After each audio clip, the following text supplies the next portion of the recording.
Hello everyone, I wish you a healthy and successful day. Dear everyone, the Strait of Hormuz confrontation has now lasted over 100 days and is entering an unprecedented scenario. When Iran's ISG forces launched a deadly strike, unleashing a swarm of long-range suicide UAVs and a barrage of 7 ballistic missiles aiming to paralyze a portion of the world's crude oil energy, the US-led coalition responded with a thunderous answer using a top-tier multi-layered combat system. Not only did Washington shoot down all targets at an astonishingly low cost, but they also used their own advanced weapons to strike directly, completely wiping out the enemy's surveillance eyes during the night. The Tehran leadership has long acted like overlords in this Gulf region, granting themselves absolute control over all sea routes and imposing harsh regulations on passing vessels.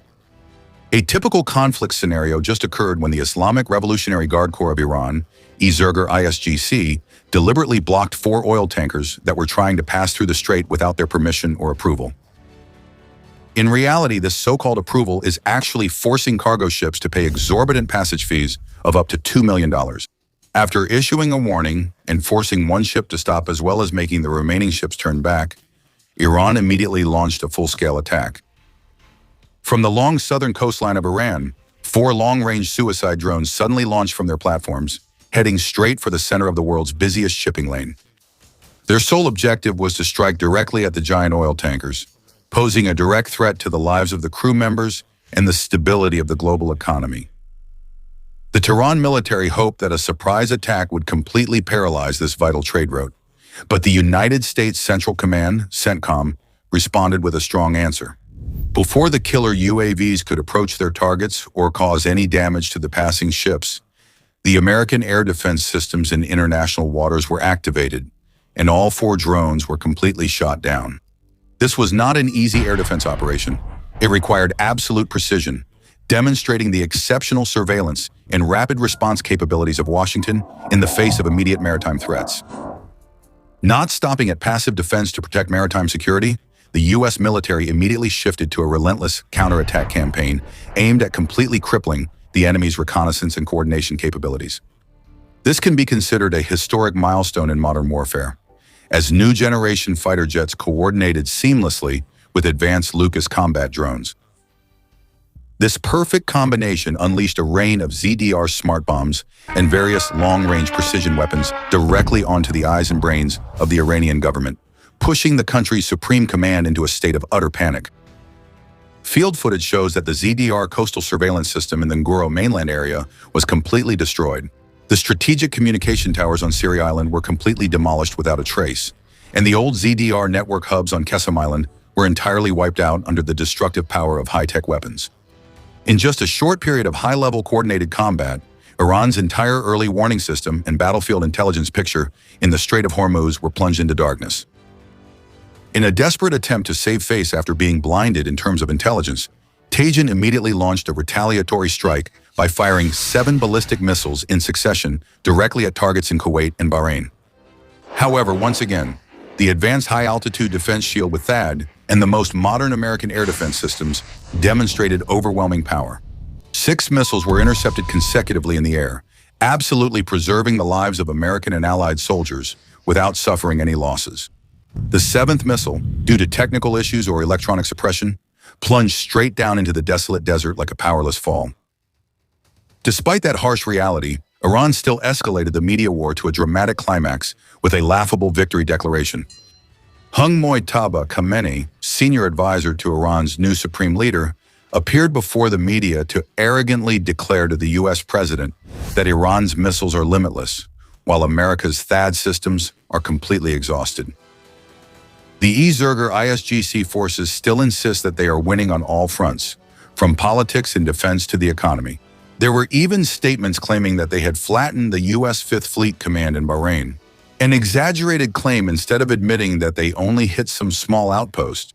The truth is, those 6 so-called unlimited weapons turned into military debris scattered across the ocean and on the desert floor. At the same time, another shockwave hit the military technology world when a content creator specializing in hunting supernatural phenomena accidentally captured footage believed to be of America's new generation superfighter jet, temporarily called the F-47 Megachut test, flying near the secretive Area 51 Valley. All of these ultimate weapons, from devastating air defense systems, ballistic missiles, to top-secret stealth equipment, are being officially revealed by CENTCOM on social media platforms. They are completely reshaping the face of modern warfare, where cutting-edge technology renders even the most devastating attacks harmless as they fall from the sky. The disinformation and psychological manipulation campaign from Tehran was quickly exposed under the scrutiny of global geopolitical analysts.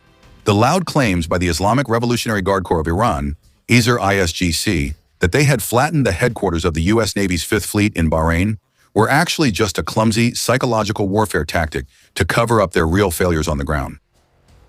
The United States Central Command quickly denied the claims, stating no personnel were injured and the Bahrain base remained safe and unharmed. While American soldiers continued to go about their intense daily routines as usual, Washington quietly delivered a powerful response with overwhelming military strength. Strong defensive measures began at the first layer, featuring advanced reconnaissance and positioning, with a seamless loop from sensors to firepower. In the Strait of Hormuz, every Iranian military move was closely monitored by American aerial intelligence. On the ground level, P-8 Osadan maritime patrol aircraft in coordination with Mercury MQ-9 JP drone squadrons continuously wove a comprehensive picture of the maritime battlefield. Beneath the sea surface, destroyers equipped with the Aegis combat system activated advanced AN spy radars, combined with military satellite systems to closely monitor every launcher deep within Iranian territory. As soon as an Iranian suicide UAV left the coast, its trajectory was immediately locked onto the display screens of the American warships. The Washington military establishment had already won this war before the enemy's engines could even start, because locating the launch position means that all of Iran's suicide UAV teams, which usually hide and launch in swarms of 10 to 20 at a coastal point, are exposed and share the same fate of being closely monitored. Right after, the second layer of this large defense network activated to secure air superiority and conduct full electronic suppression. The stealth fighters F-35C Lightning II, along with the heavy fighters F-15 Strike Eagle, completely dominate the skies thanks to information coordination from the E-2 Hawkeye Early Warning Command aircraft and the P-8 Poseidon patrol aircraft. However, the invisible weapon that completely broke Iran's fighting spirit came from the EA-18G Growler electronic warfare aircraft.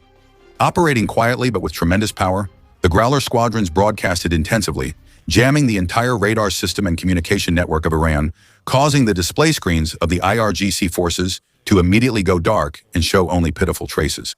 While the U.S. military operated in a very relaxed and coherent manner, the Iranian side was completely blind and deaf in terms of tactics. Because of a well-known military principle, you can't hit what you can't see.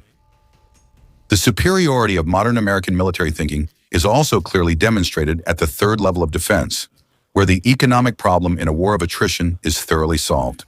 Shedding the old prejudice that the U.S. always has to waste million-dollar missiles to shoot down cheap UAVs, Washington has now optimized combat costs to the maximum. To deal with swarms of UAV-6, which are only equipped with crude engines like lawnmowers, American F-15, EF-16, and F-18 fighter jets are equipped with the advanced APKV-2 precision kill weapon system. This is a 70mm laser-guided missile with a cost of only about $30,000 per launch. And F-15E, when fully armed, can carry up to 30 of these missiles to wipe out waves of low-flying and slow enemy UAVs. Moving in closer, the warships are carrying out blockade missions with the CIWS Phalanx close-in defense system, equipped with a 20mm 6-barrel Gatling gun, ready to create a dense wall of fire to destroy any targets that slip through. Even more impressive, the newest and most cost-effective layer of defense is the directed energy laser system mounted on the ship's deck, capable of burning down enemy UAVs at the cost of just a single electric pulse. Just as Commander CENTCOM stated, the U.S. military has taken the cost-effective approach by taking down enemy targets worth hundreds of thousands of dollars with weapons that cost only $10,000. The fourth and final layer of defense is where the most expensive and advanced munitions are reserved exclusively for the real threat: long-range ballistic missiles from Iran. This is a technical detail that the mainstream media often gets wrong, because the U.S. never wastes million-dollar interceptor missiles on insignificant targets. When Iran fired 7 ballistic missiles at Bahrain and Kuwait, ISIS destroyers quickly deployed their most advanced weapons from their launchers. The Standard Missile 2, or SM-2, costing over $2 million each, soared up to intercept the enemy missiles right during their boost phase. Supporting from behind were the Army's Patriot PAC-3 air defense brigades with extremely accurate interception capabilities. At higher altitudes, the Terminal High Altitude Area Defense THAAD system takes on the role of strategic interception.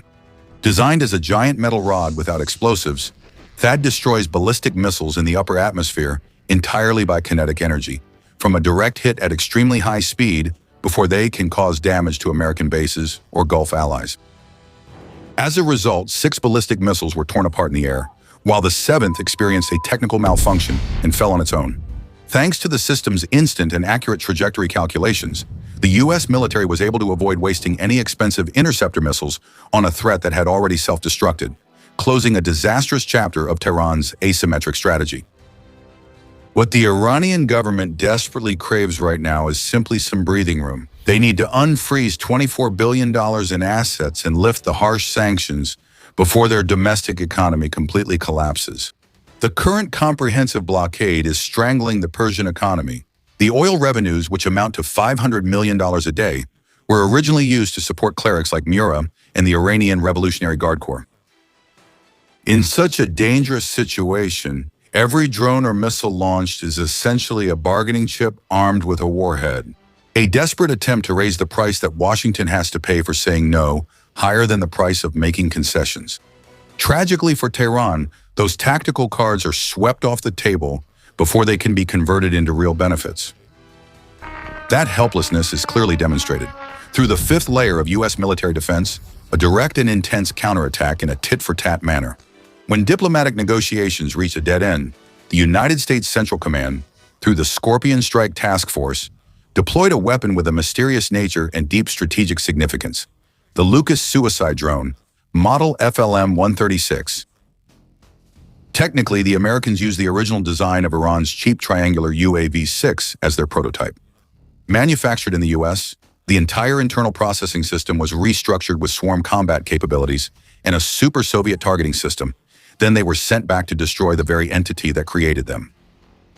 With a cost of only about $35,000 each, these advanced copies are launched from F-15, F-18, and F-35 fighter platforms with a single mission: to penetrate and crush the enemy's air defense decoys.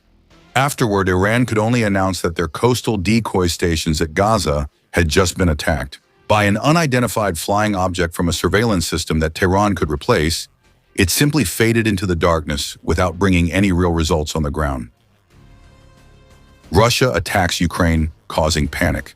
The fire of conflict with unmanned devices is not only limited to the region, but is spreading into a global crisis with tightly intertwined political connections. On the night of June 6th, a similar scenario on an industrial scale took place in Eastern Europe when Russia unleashed a furious storm of 400, including 2 UAVs of the SAID line and 45 missiles across the entire territory of Ukraine. The brutal bombardment, in retaliation for Ukraine's raids on Russian air bases, claimed the lives of 4 people and injured about 80 others.